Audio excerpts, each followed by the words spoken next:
Hi, it's Anna. Welcome back to Books on the Go.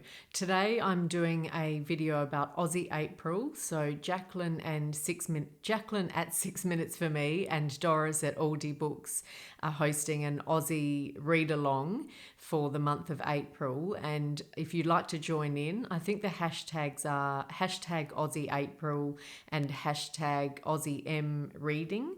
So please join in, and it's a great opportunity to focus on Australian books and Australian authors.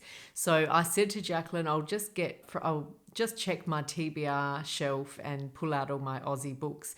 And I didn't have very many, so I'm not sure why that is, but I thought I'd go through a couple of recommendations that I have read recently by Australian authors that I really recommend if you're looking for inspiration for Aussie April.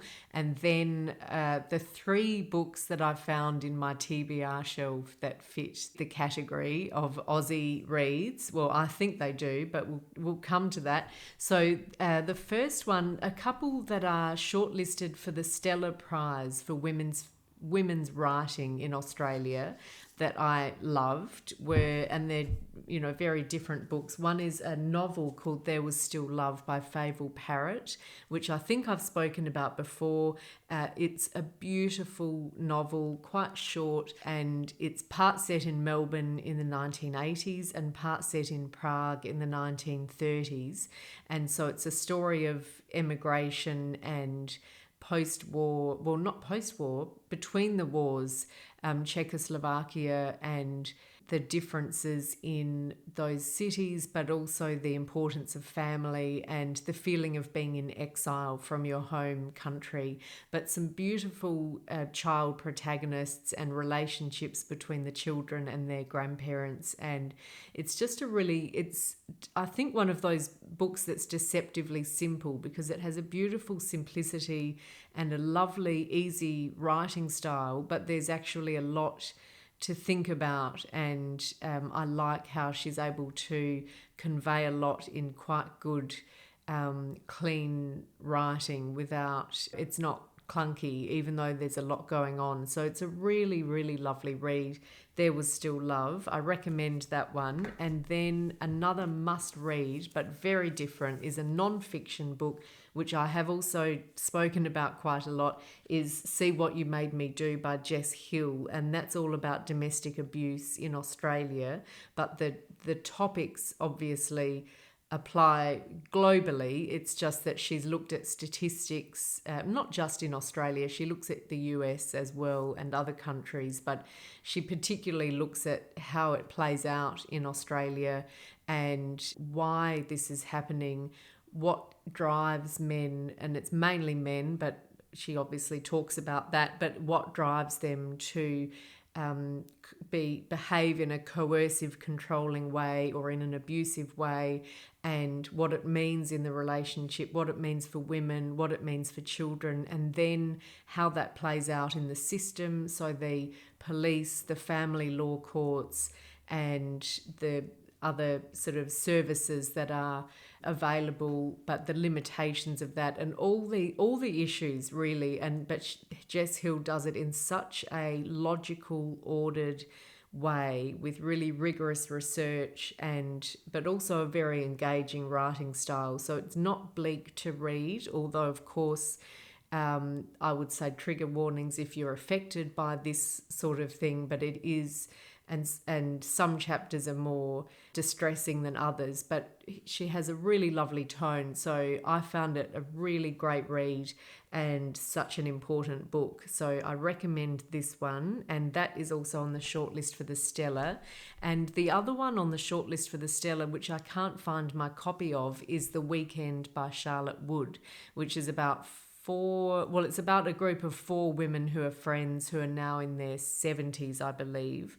One of them has just passed away, and so 3 women go to her house on the coast in New South Wales near Sydney, and it's about how that weekend goes, and the sort of slightly fractured friendships between the three of them. And one of them has a dog who also comes along, and aging and being a woman and friendship between women. And so that is a really great read, and Charlotte Wood is just such a strong writer, so I recommend that one. I just didn't have it handy. And another one which I've been so happy to see a little bit of award love has just been shortlisted, I think, for the New South Wales Premier's Literary Awards.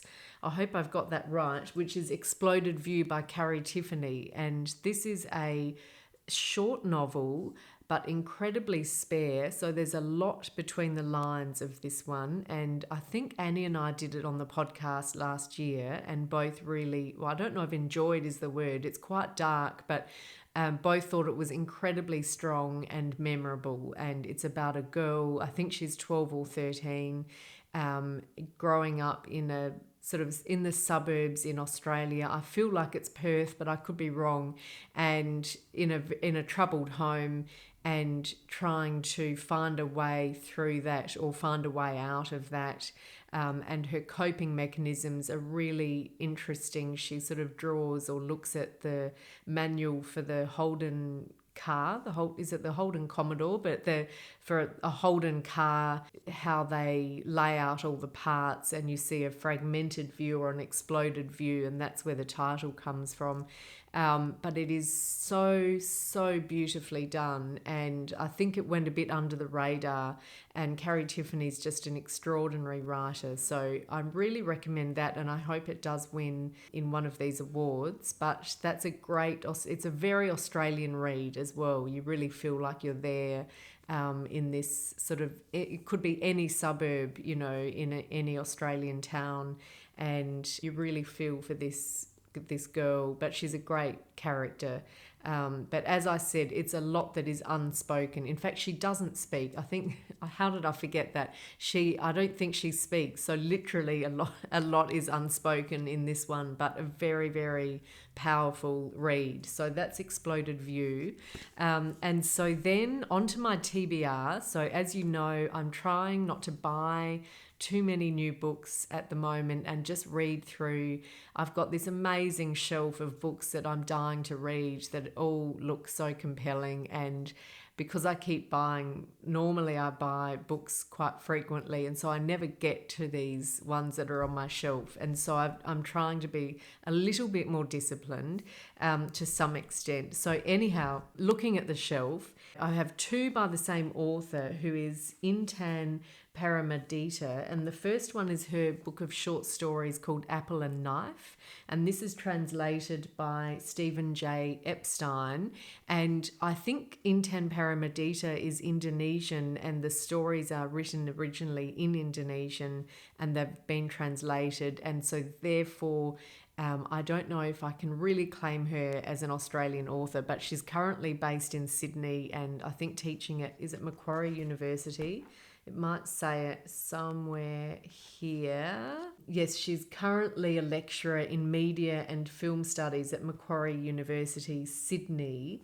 So at the moment, I'm going to say that Intan is Australian, but she's not. But, at the moment, she's based in Australia. These are some short stories I've been meaning to get to. I saw Intan speak at the JPER Literary Festival in Adelaide last November, and so she's signed this very kindly for me and said, I hope you enjoy stories of disobedient women. So apparently these are fairy tales and gothic ghost stories with feminist and political issues, and so that just sounds really intriguing. Intan is also a really interesting speaker. I really enjoyed her session at the JPER Literary Festival, and so I'm very much looking forward to this. And also coming up is her novel, which has just been released, her first novel called The Wandering, also translated by Stephen J. Epstein. And this is, I think, set partly in Jakarta, but it's about a woman who's given some red shoes by a devil and told that she can then go wherever she wants, but to be careful what you wish for. But I think she travels across the globe. And so it's a comment on this sort of global nomad adventuring, and she goes to New York or Amsterdam, or, well, I'm not sure where she ends up, but they're the cities that are mentioned in the blurb. And it's been just, well, and it's also described as a choose your own adventure story. And I think you literally do. I opened up at the end of one chapter. Yeah, here it says go to page 120. And so it does direct you on this choose your own adventure, which I'm quite fascinated to see how that plays out. So that's The Wandering by Intan Paramaditha, translated by Stephen Epstein. And so not quite an Aussie author, but sort of, based in Sydney, and we're doing The Wandering on the podcast, so I need to read that anyway. So I'm going to call that Aussie April. And then the last one, I've got all these ambiguous authors, because the last one I also don't know if she would call herself Australian either, which is Evie Wyld, and it's The Bass Rock. And I saw this on, I think Simon Savage had this on his channel, and he had an even more beautiful cover. But I've seen it on, I think a couple of people have mentioned it actually, but I bought it just on the basis of seeing it on my Instagram and on BookTube. But I haven't read Evie Wyld's previous book, All the Birds Singing, but I think that won the Miles Franklin Literary Award, which is an Australian award. Therefore, I thought maybe she's Australian. And she also also was shortlisted for the Stella Prize, which is for Australian women's writing. But she's also been nominated as a Best Young British Novelist by Granta, and I think by another, she's won various awards, but including as a British novelist. So I'm not quite sure, but I think she grew up partly in Australia and partly in the UK. And so again, I'm just hoping that I can claim her for this month as Aussie April. So I don't know, let me know what you think. But The Bass Rock apparently is also quite gothic, and it's been blurbed by Hannah Kent, Max Porter and Daisy Johnson. You can see on the back there, and they're all authors who I really love their work. So and Hannah Kent is also Australian, so she's another author I'd really recommend if you haven't read her work before. But so that got me really interested, and Hannah Kent says that she's a gothic genius, and it's a narrative of violence inflicted on women throughout the centuries. And so I think it's a multi-generational story where you have Sarah, who in the 1700s is accused of being a witch, and then you have Ruth, who's in 1946. So, in the aftermath of the Second World War, you then have Ruth, who is navigating a new husband and strange waters in the local community. And then 6 decades later, you have Viv, who's mourning the death of her father, catalogues Ruth's belongings, and then discovers her place in the past. So you have the three women. And it's interesting that I've read a couple of other books recently that have witchcraft in them. So Till by Daniel Kelman, which I think is set in the 1600s, and they have people put on trial for witchcraft. And also not that I've read, but another one is The Mercies, which I think deals with witch trials that occurred in Norway. So it seems to be a thing at the moment. I'm not sure why that is, but The Bass Rock sounds really very compelling, and I haven't read Evie Wyld before, so I'm excited to read her work, and I'd love to know if you've read it, what you thought. But that will also go into my pile for Aussie April. And that's sort of Aussie/UK April, and Intan Paramaditha sort of Aussie/Indonesia April. But that's the best I could do unless I buy some more books, or borrow as well. But let me know what you're reading, and if you're doing Aussie April, and if you think that, they really fit the bill. And I'll see you soon. Bye.